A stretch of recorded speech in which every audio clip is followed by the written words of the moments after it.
Il y a un point de vue qui, à mon avis, n'a jamais été pris en considération par tout le monde et surtout par la presse internationale et qui, comme personne ne l'ignore, est tenue par les mêmes mains, n'est-ce pas? Puisque au signal donné, toute la presse mondiale dit la même chose. Bon.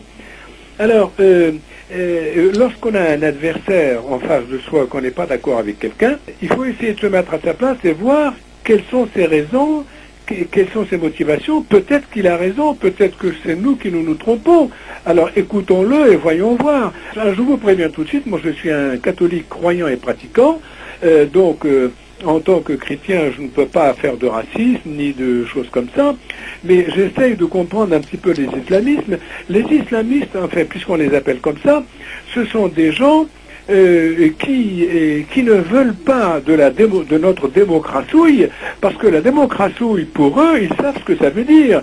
Ça veut dire que si la démocratie s'installe chez eux, ça veut dire que les hommes vont devenir des femmes et les femmes vont devenir des hommes, que la dépravation des mœurs, la décadence, la drogue, l'irrespect des enfants envers les parents et les professeurs va grandir, et ça va être le grand foutoir que nous avons en Occident, et dit chrétiens. Alors, ils ne veulent pas de ça, ils veulent que le respect de la femme, des parents, des professeurs, que la morale continue d'exister dans les pays pour que les hommes continuent d'être des hommes et non pas des bêtes.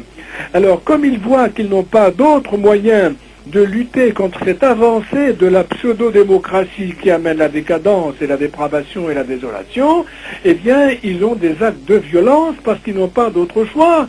C'est un peu comme ces malheureux Palestiniens qui se suicident, qui se transforment en bombes vivantes. Vous savez, pour en arriver à ça, faut-il être désespéré quand même.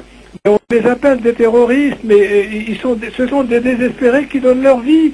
Je ne suis pas d'accord, évidemment, de tuer des civils. Mais le gars qui fait ça, croyez bien qu'il ne le fait pas de gaieté de cœur. Bon, tous ceux qui, dans le monde, ont des actes de violence regrettables, qui sont eux les premiers à regretter très probablement, ils s'en seraient bien passés si on leur foutait la paix, si on les laissait s'exprimer.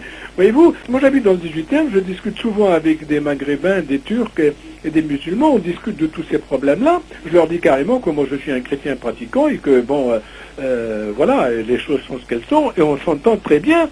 Et je leur dis, mais ces gens qu'on qualifie d'être excessifs, d'être extrémistes, d'être terroristes, comme on dit, c'est la mode, n'est-ce pas? Eh bien, il faut les comprendre, ils ne veulent pas de notre démocratie. La démocratie, c'est la décadence dans laquelle nous vivons actuellement, où les hommes ne reconnaissent plus la main droite de la main gauche, où il n'y a plus d'enfants, où des gamines de 13 ans vont acheter des préservatifs dans des pharmacies. Mais c'est abominable, les arabo-musulmans dans leurs pays respectifs, ils ne veulent pas de cette civilisation-là. Justement, les gens, comme dans le monde arabe, voient les choses différemment. Ils ne voient pas uniquement les choses en termes de démocratie et de droits de l'homme, même s'ils les souhaitent. Ils voient aussi les rapports nord-sud. Ils voient les injustices du rapport nord-sud. Ils voient le pillage sur lequel notre richesse s'est en partie construite au cours des siècles. Et c'est une chose qu'ils n'oublient pas. Et quand vous me parlez de terrorisme, madame, vous devez penser à ceci.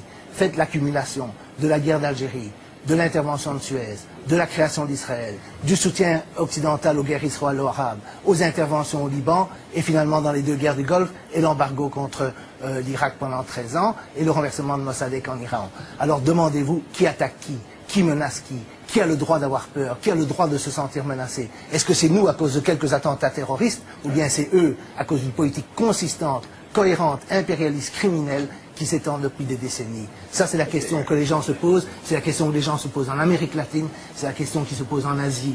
Il ne faut pas oublier qu'au début du XXe siècle, il y avait un pacte dans les concessions à Shanghai qui était interdit aux Chiens et aux Chinois. Cette période est révolue et l'Occident et l'Europe feraient bien d'accepter la fin de la période coloniale, de s'adapter à un monde post-colonial et à un monde multipolaire.